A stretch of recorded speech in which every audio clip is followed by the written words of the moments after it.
दुख दर्द भाव के सब मिटे, सतगुरु चरण नित से ये दुख दर्द भव के सब मिटे, सतगुरु चरण नित से ये गुरु भक्ति बिन कछु ना बने, में ही सकल संतन कही गुरु भक्ति बिन कछु ना बने। श्री सद्गुरु महाराज की जय। परमाराध्य सद्गुरु महाराज गुरुदेव महर्षि संत सेवी परमहंस जी महाराज, स्वर्गीय सम्माननीय हमारे किशनलाल अग्रवाल बाबू, कलकत्ता शहर के विशेष सत्संग प्रेमी महानुभाव माता एवं बहनों, गुरु भक्ति ने बीना माता को भी मेरा प्रणाम है, जो हम लोगों के बीच में उपस्थित हैं और इस यज्ञ के विशेष आयोजिका हैं। वो स्वयं सेविका हैं और मुख्य कार्यकर्ता भी। तो मैं आप लोगों को साधुवाद देता हूँ। आज हम लोग श्रीमान किशनलाल अग्रवाल बाबू के पुण्यतिथि पर उपस्थित हैं, श्राद्ध कर्म पर उपस्थित हैं। श्राद्ध की जो प्रक्रिया है कई दिनों तक चलती रहती है, उसी क्रम में हम लोग सत्संग करते जा रहे हैं। जिस दिन सपिंडन होगा उस दिन श्राद्ध कार्यक्रम भी पूर्ण होगा, सत्संग कार्यक्रम भी पूर्ण होगा। तो हम लोग आज पुण्यतिथि पर उपस्थित हैं। आज 7 मार्च 2024 ईस्वी गुरुवार है। कई दिन से सत्संग का कार्यक्रम यहाँ चल रहा है। यह जो सत्संग है यह ज्ञान की चर्चा है, ज्ञान यज्ञ इसे कहते हैं। संतवाणी के द्वारा जीव का कल्याण होता है, क्योंकि संतवाणी के विषय में कहा गया है, संत वचन वह सुधा, देव भी जिसके सदा भिखारी। अब देखिए संतवाणी की कितनी महत्ता है। कहते हैं संत वचन जो है वो अमृत के समान है, सुधा। इस संत वचन के अधिकारी देव भी नहीं है, कहते हैं नर प्रधान अधिकारी।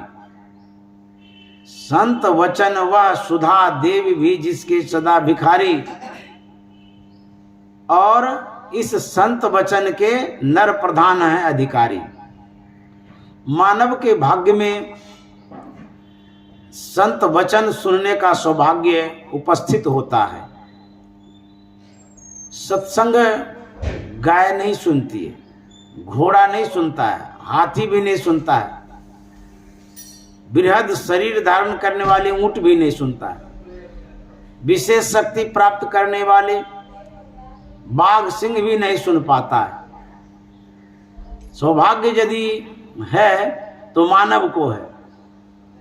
इसलिए हम लोग सौभाग्यशाली हैं जो संतवाणी सुन रहे हैं, संत वचन को सुन रहे हैं। हम लोग सुंदरदास जी महाराज के वचनों को सुने। भावे देह छूटी जाऊं, काशी माही गंगा तट। भावे देह छूटी जाऊं, काशी माही गंगा तट। भावे दे छूटी जाहूं, क्षेत्र मागहर में भाव देह छूटी जाहूं, क्षेत्र मागहर में। सुंदरदास जी महाराज कहते हैं भाव में चाहे, चाहे आपका शरीर कहीं भी छूटे, धर्म के क्षेत्र में छूटे कि अधर्म के क्षेत्र में छूटे, काशी में छूटे कि मगहर में छूटे, यदि आप ज्ञानी हैं, आत्मज्ञानी हैं, परमात्मा ज्ञानी हैं, अंतर अवलोकन करने वाले हैं, आप अंतर ज्ञानी हैं, तो आपके लिए कोई फर्क नहीं पड़ता है। क्षेत्र का आपके लिए कोई विशेष महत्व नहीं रखता है।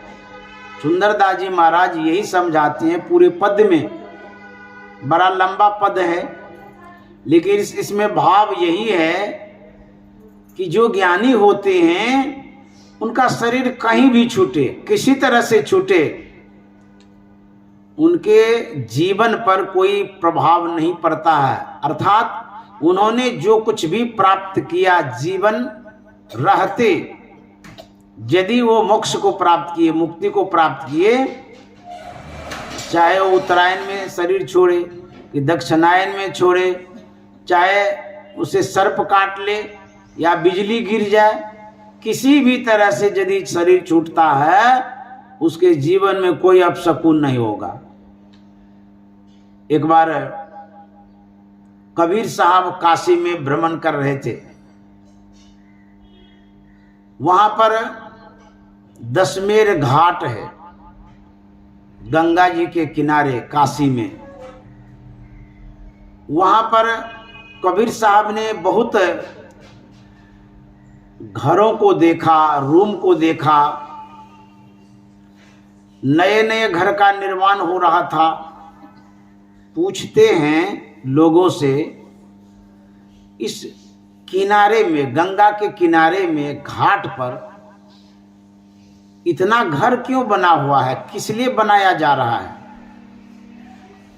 उस समय के लोगों ने कहा था कि महाराज, सर्वसाधारण की धारणा है, यहाँ के लोगों की यह धारणा है कि अंतिम समय में, मरने के समय यदि काशी में शरीर छूटता है तो मुक्ति को प्राप्त करता है। यह लोगों की धारणा है। तो कबीर साहब ने कहा बड़ा विचित्र बात है, जीवन भर अपकर्म करो, पाप करो, अनर्थ करो, अन्याय करो, अंतिम में जाकर के काशी में मरो। मतलब जब एक स्थान विशेष का इतना महत्व है कि यहीं आकर के मरेंगे, यहां मरने के बाद मुक्ति होगी, तो और शुभ कर्म करने की क्या आवश्यकता है? स्थान का इतना महत्व है कि अंतिम में मरने से यहां मुक्ति होती है, ये धारणा है लोगों की। तो जीवन भर पाप करो, अनर्थ अन्याय करो, राम भजन करने की क्या आवश्यकता है, या धर्म करने की क्या आवश्यकता है? जाकर के अंतिम में वहां मर जाएंगे। तो कबीर साहब ने कहा था कि ज्यों काशी तन तजय कबीरा, तो फिर रामे कौन नहीं हो रहा रे? काशी में मरने से यदि मुक्ति मिल जाती है तो फिर राम का निहोरा करने की क्या आवश्यकता? हम भजन क्यों करेंगे, राम की भक्ति क्यों करेंगे, अंतिम में जाकर के काशी में मरेंगे। तो कबीर साहब ने कहा लोगों की जो ये धारणा है यह भ्रमित बात है, असत्य धारणा है। किसी खास स्थान पर मुक्ति हो तो फिर ध्यान, भजन, सत्संग, पूजा पाठ, धर्म करने की क्या आवश्यकता है? तो कबीर साहब ने कहा कि मैं काशी में नहीं मरूंगा, देखा हमारी मुक्ति होती है कि नहीं होती है। जानते हैं जब कबीर साहब का अंतिम समय आता है, मरने का समय आता है, उसके पूर्व कबीर साहब ने कहा कि मुझे मगहर ले जाओ, मैं वहीं मरूंगा, देखते हैं मुक्ति होती है कि नहीं होती है हमारी। कबीर साहब काशी से अंतिम में मगहर गए हैं। अब मगहर में उनकी मृत्यु होती है, तो क्या कबीर साहब की मुक्ति नहीं हुई? वो मुक्त पुरुष थे, ज्ञानी पुरुष थे, महान पुरुष थे, अवतारी पुरुष थे। वही सुंदरदास जी महाराज कहते हैं, सुंदर कहत कछु संशय रहत नाही। ज्ञानी के अंदर में कोई संशय नहीं रहता है। तो जब आप निर्द्वंद हो जाते हैं, निःशंक हो जाते हैं, संशय से मुक्त हो जाते हैं, डाउट से परे हो जाते हैं, तब आपको मुक्ति मिल जाती है। इस संशय, भ्रम, डाउट, यह जो है दूर जिनके मन से हो जाता है, तो समझिए वो जीवन मुक्त पुरुष है। तो कबीर साहब जीवन मुक्त पुरुष थे। इसीलिए संतों ने कहा, जो कोई ध्यान करते हैं वही जीवन मुक्त होंगे, अन्यथा बाहर में कितना भी भटकते रहेंगे, मुक्ति नहीं मिलेगी। शरीर छूटता है, लेकिन हमारे अंदर में जो बंधन है, जड़ चेतन का जो गांठ है, वह गांठ और गिरह नहीं खुलती है। मन पर जो बंधन लगा हुआ है, उसको खोलने के लिए साधना की आवश्यकता है। साधना जब तक नहीं करेंगे, तब तक आप बंधन मुक्त नहीं होंगे। जीव पर बहुत प्रकार का बंधन होता है। वैसे तो संतों ने कहा, पहला बंधन परा देह का, दूसर त्रिया जान, तीसर बंधन पुत्र विचारो, चौथा नाती मान। नाती के कहीं नाती है वे तब कौन ठिकान, चौलर पचलर सतलर रसरी बांध लियो अब बहुविधि तान। अब देखिए, शरीर जो है ये भी एक बंधन है। इस शरीर से हम निकल नहीं सकते। कोई निकलना चाहे तो इस शरीर से नहीं निकल सकेगा। लेकिन जो योग युक्ति जानता है, जैसे माता सबरी थी, वो योग युक्ति जानती थी, इसीलिए उनके विषय में कहा गया है, तज योग पावक दे हरिपद, लीन भई जाए नहीं फिरे। वह सबरी माता योगाग्नि में शरीर छोड़ती है, योग पावक, योग की अग्नि, और वह जीवन मुक्त हो जाती है, मोक्ष और मुक्ति को प्राप्त करती है। तो इस तरह से जो साधक होते हैं, जो संत होते हैं, ज्ञानी होते हैं, वही जीवन मुक्त हो सकते हैं, वही मोक्ष को प्राप्त कर सकते हैं। अन्यथा सब आवागमन में पड़ते हैं। तो इस तरह से संत महात्मा कहते हैं कि कहीं भी शरीर छूटे, लोग संशय करते रहते हैं कि इनका शरीर ऐसे छूट गया, काल कलवित हो गए, सर्प के दंश से शरीर छूटा, बड़ा अपशकुन हो गया। यह सब जो मन में रखते हैं संसार के लोग, यह उनकी अज्ञानता है। यदि आप ध्यान भजन सत्संग करते हैं, यह शरीर किसी तरह से छूट जाता है, कोई फर्क नहीं पड़ता है। इसलिए यदि आप जीवन मुक्त होना चाहते हैं, तो ध्यान की बड़ी आवश्यकता है। हमारे गुरु महाराज ने कहा, योग हृदय केंद्र बिंदु में युग दृष्टियों को जोड़ी कर, मन मानसों को मोरी सब आशा निराशा छोड़ी कर, योग हृदय केंद्र बिंदु में। योग हृदय के विषय में गुरु महाराज कहते हैं, हृदय दो प्रकार का होता है।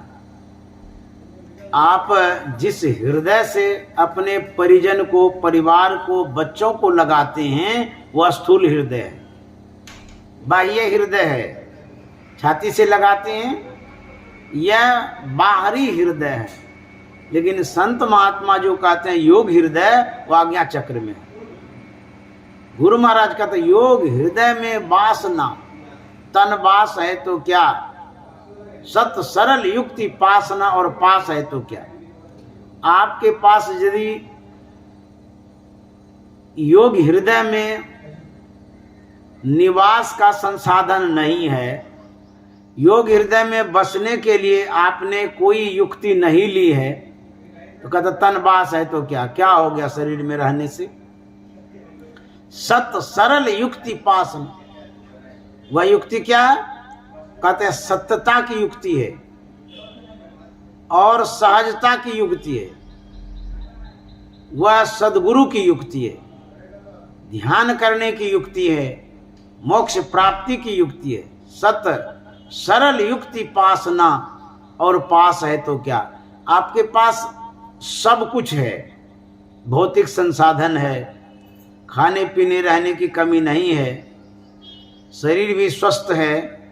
लेकिन यदि आप योग नहीं करते हैं, ध्यान नहीं करते हैं, तो कहते हैं शरीर है तो क्या हो गया, और पास है तो क्या, संसार का सब कुछ पास में है, लेकिन आपका निवास योग हृदय में नहीं है, तो सब फूसफास है। तो सबसे बड़ी बात योग हृदय में बसना। कैसे बसेंगे, उसका पता लगाना पड़ेगा। जैसे आप कलकत्ता में बस रहे हैं, तो जिस समय नहीं बसे थे तो पहले पता लगाए थे ना, इस जगह के विषय में पता लगाए। जगह खाली थी तब आपको ये फ्लैट मिला है, यदि जगह खाली नहीं मिलती तो आपको फ्लैट नहीं मिलता। अच्छा, जब आपके मन अनुकूल फ्लैट था तभी आप यहाँ बसना स्वीकार किए। ये तो भौतिक जीवन के लिए है, लेकिन योगी लोग कहाँ बसते हैं, कथा आज्ञा चक्र में बसते हैं। तो योगी लोग भी देखते हैं कि आज्ञा चक्र का स्थान कैसा है, ट्राई करते हैं, जांच करते हैं, अन्वेषण करते हैं, खोज करते हैं। तो खोज करने के लिए सबसे बड़ी युक्ति गुरु से मिलती है। गुरु से ज्ञान लेकर के आप जाते हैं खोजने के लिए। जब वहां जाते हैं तब आपको पता चलता है कि ये स्थान कैसा है, ये स्पेस कैसा है, जगह कैसी है।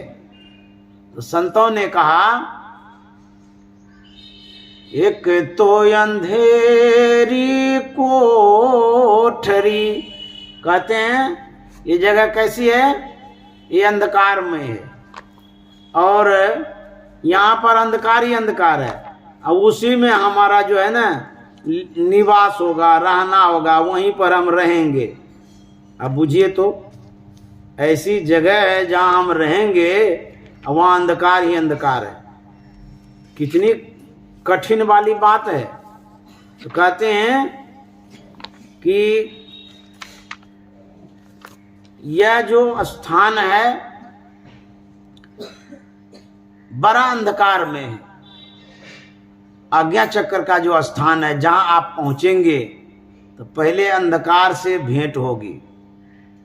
कज्जल केंद्र इसका नाम है, कज्जल केंद्र भी इसको कहते हैं, और 10वां द्वार भी इसी का नाम है, योग हृदय भी इसी का नाम है, शिव नेत्र भी इसे कहते हैं। और गुरु महाराज ने कहा है, घटवा घोर रे अंधारी सुरती आंधरी भई। इस अंदर में अंधकार ही अंधकार है, और हमारी जो सूरत है अंधी हो गई है, सूरत को सूझता ही नहीं है, दिखाई नहीं देता है। तो इसके लिए जब आप युक्ति लेंगे, भजन भेद लेंगे, तब जाकर के आप अंतर में प्रवेश कर सकते हैं। जब अंतर में प्रवेश करेंगे तब आपको अंधकार से दूर जाकर के प्रकाश की प्राप्ति होगी। अब प्रकाश को पार करके शब्द को प्राप्त करेंगे। इसीलिए साधना की जानकारी चाहिए। तो गुरु महाराज कहते हैं मन मानसों को मोरी सब, आशा निराशा छोड़कर। मन को अंतर्मुख करने के लिए कहते हैं, और संसार की जितनी आशाएं हैं कहते हैं उसको छोड़ने के लिए। क्योंकि जहां आशा तय बासा साधु, मन का यही तमाशा। जहां लगाव रहेगा, जुड़ाव रहेगा, वहीं आप पहुंचेंगे। जैसे यहाँ जितने सदस्य लोग हैं, इस घर से लगाव है तभी तो यहाँ आए हैं, परिवार से लगाव है तभी तो यहाँ आए हैं। जिसका जहां लगाव होता है वहीं वो पहुंचता है।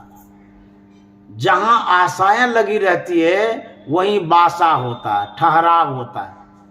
जितने यहाँ बैठे हैं सबकी आशाएं इस घर पर है, परिवार पर है, सदस्य पर है, तभी तो पहुंचे हैं। आशाएं नहीं रहेगी तो पहुंच नहीं सकते हैं। तो गुरु महाराज कहते हैं संसार की जो आशाएं हैं उसको छोड़ दीजिए। कहाँ आशा लगाएंगे? अंतर में, आज्ञा चक्र में, सुषुम्ना में, बिंदु ध्यान में। वहां जब आशा लगी रहेगी तब जाकर के आपका बासा वहां पर होगा, ठहराव होगा।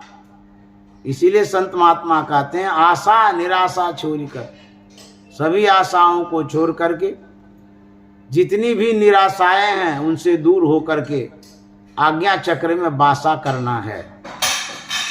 तो गुरु महाराज कहते हैं सद्गुरु कृपा की आस न, और आस है तो क्या, सद्गुरु कृपा की आस न, और आस है तो क्या,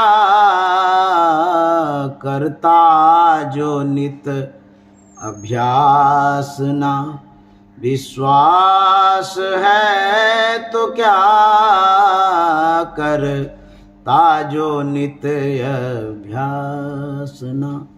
गुरु महाराज कहते हैं सद्गुरु कृपा की आसना। जिनको सद्गुरु पर आस नहीं है, विश्वास नहीं है, भरोसा नहीं है, तो कहते हैं जितना भी आस और विश्वास है सब फुसफास है। सद्गुरु कृपा की आसना। और आस है तो क्या, एक आशा सद्गुरु पर रखनी चाहिए, एक भरोसा सद्गुरु पर रखनी चाहिए, तब जाकर के आपकी नैया पार होगी। तो कहते हैं करता जो नित अभ्यास ना, विश्वास है तो क्या। आप यदि ध्यानाभ्यास नहीं करते हैं, ध्यान नहीं करते हैं, यदि विश्वास है भी तो आपका खास काम पूरा नहीं होगा। अब बुझिए, एक तो सद्गुरु पर विश्वास जरूरी है, सिर्फ विश्वास ही नहीं, सद्गुरु का ज्ञान जरूरी है। सद्गुरु पर विश्वास जरूरी है और ध्यानाभ्यास बहुत जरूरी है। गुरु ने आपको जो बतलाया ध्यान करने के लिए, उस तरह से ध्यान करना बहुत जरूरी है। तो कहते करता जो नित्य अभ्यास ना, यदि रोज अभ्यास नहीं करते हैं, करता जो नित्य अभ्यास ना, विश्वास है तो क्या। गुरु महाराज कहते विश्वास तो है लेकिन अभ्यास ही नहीं करते हैं। बिनु विश्वास भक्ति नहीं, ये भी बात है। जब तक विश्वास नहीं होगा आपकी भक्ति पूरी नहीं होगी। तेई बिनु द्रवहीन राम, राम कृपा बिनु जीव स्वप्नों लय विश्राम। जब तक राम की कृपा नहीं होगी तब तक आपके जीवन में कल्याण नहीं होगा। तो विश्वास भी जरूरी है, ध्यानाभ्यास भी जरूरी है, सद्गुरु पर आस भी जरूरी है, तब आपकी भक्ति पूरी होगी। तो इस तरह से गुरु महाराज कहते हैं कि विश्वास रखना चाहिए। एक लघु कथा कह के मैं वाणी में विराम दे दूंगा, क्योंकि आपके कहे अनुसार वह समय होने जा रहा है। एक महात्मा अपने सेवकों के साथ नदी पार कर रहे थे। नदी में धाराएं तेज थी। महात्मा आगे बढ़ता है, उसका पैर लड़खड़ाने लगा। पीछे पीछे आ रहे सेवकों से महात्मा ने कहा कि मेरी बाह को पकड़ो, नहीं तो इस जल धाराओं में बह जाऊंगा। सेवक सुन लिया, लेकिन बाह नहीं पकड़ा, चुपचाप रहा। महात्मा आगे गए। पुनः महात्मा ने कहा कि मेरी बाह को पकड़ो, नहीं तो मैं इस जलधारा में बह जाऊंगा। फिर भी शिष्य सुन भर लिया, कुछ नहीं किया। जाते जाते जाते और आगे जब गए, महात्मा ने आवेश स्वर में कहा, अरे मेरी बाह को पकड़ो, नहीं तो मैं डूब जाऊंगा। मैं बार बार कहता हूं, तू खाली सुनता है, पकड़ता ही नहीं है बाह को, मुंह से कुछ भी नहीं बोलता, क्या हो गया तुमको? तो शिष्य तब भी चुप रहा। गुरुजी को गुस्सा आ गया, चेलवा का बाह पकड़ लिया, खींचते खींचते सूखी जमीन में जाके पटक दिया। बोला बेवकूफ कहीं का, तुमको हम बार बार कहते बाह को पकड़ो, और तू न बोलता है न पकड़ता है, क्या हो गया तुमको? काहे न पकड़ता था? अब शिष्य कहता है कि गुरुदेव, ये तो छोटी मोटी धाराएं हैं नदी की, आप तो भवसागर से पार कराते हैं, मुझे आप पर विश्वास और भरोसा है, न आप डूबेंगे न डूबने देंगे, इसी आशे भरोसे से मैंने आपका बाह नहीं पकड़ा। समर्थ गुरु सिर पर करे, कहा कमी तो ही दास, सदगुरु करुण कर तर ठहर धर में ही जावे पार में। गुरु महाराज कहते हैं, यदि सदगुरु पर विश्वास है, दृढ़ विश्वास, तो आपका सब काम होगा, सब खास काम पूरा होगा, और लोक परलोक दोनों सुदृढ़ होगा। सदगुरु जो होते हैं वो साधारण पुरुष नहीं होते हैं। सदगुरु जो होते हैं वो परमात्मा के समान ही होते हैं। संत भगवंत अंतर निरंतर नहीं, किमपि विमल कह दास तुलसी। तुलसीदास जी महाराज कहते हैं दोनों में कोई अंतर नहीं है। यदि विभेद मानते हैं तो कबीर साहब ने क्या कहा, गुरु को मानुष मानते ते नर कही अंध। यदि गुरु को आप मनुष्य मात्र मानते हैं तो आप अंधे हैं, आपकी ज्ञान दृष्टि बंद है, खुली हुई नहीं है। गुरु को ईश्वर के समान दर्जा दिया गया है। कबीर साहब ने कहा है कि सत्य पुरुष की आरसी, आरसी में न ऐना होता है, दर्पण जिसमें आंख कान चेहरा देखते हैं। तो कबीर साहब क्या कहता, सत्य पुरुष की आरसी ऐना साधु नहीं की देह। यदि आप सत्य पुरुष परमात्मा को देखना चाहते हैं, दर्पण कहाँ है? कहते हैं साधु का शरीर जो वही दर्पण है, उसको देख लीजिए और समझ लीजिए वही परमात्मा है। सत्य पुरुष की आरसी, परमात्मा का जो चेहरा देखना चाहते हैं आप, तो संत गुरु रूप शरीर रूपी आईने में चेहरा देख लीजिए। सदगुरु का जो रूप है, शरीर जो है वही आईना है, परमात्मा का रूप देखने का वो आईना है। सत्य पुरुष की आरसी, साधुन की ही देह, लखा जो चाहे अलख को उन्हीं में लखी ले। यदि अलख को लखना चाहते हैं, जो संत महापुरुष हैं उनको देख लीजिए, वही अलख पुरुष है, वही परमात्मा है, वही सत्य पुरुष हैं। तो संत जो होते हैं, सदगुरु जो होते हैं, वे परमात्मा के समान होते हैं। उसी भाव से, उसी विश्वास से, उसी श्रद्धा से सदगुरु को मानना चाहिए। गुरु महाराज ने इसीलिए कहा, बिना गुरु की कृपा पाए नहीं जीवन उधारा है। बिना गुरु की कृपा पाए नहीं जीवन सुधारा। जब तक गुरु की शरणागति नहीं होगी, गुरु के शरण में नहीं जाएंगे, उनकी कृपा नहीं होगी, तब तक आपका उद्धार नहीं होगा। इसीलिए गुरु की जो उपाधि मिली है, कैसी उपाधि?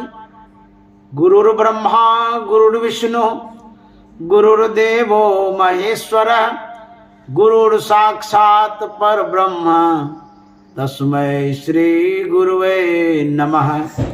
गुरु ब्रह्मा के समान है, विष्णु के समान है, महेश्वर के समान है। इतनी उपाधि है उनके अंदर में।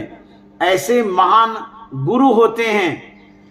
इसीलिए संत सदगुरु के शरण में रह करके उनकी आज्ञा का पालन करते हुए सतत ध्यानाभ्यास करें और जो सत्कार्य है, सत्संग, ध्यान, इसमें संलग्न रहें। इन्हीं शब्दों के साथ वाणी में विराम। श्री सद्गुरु महाराज की जय।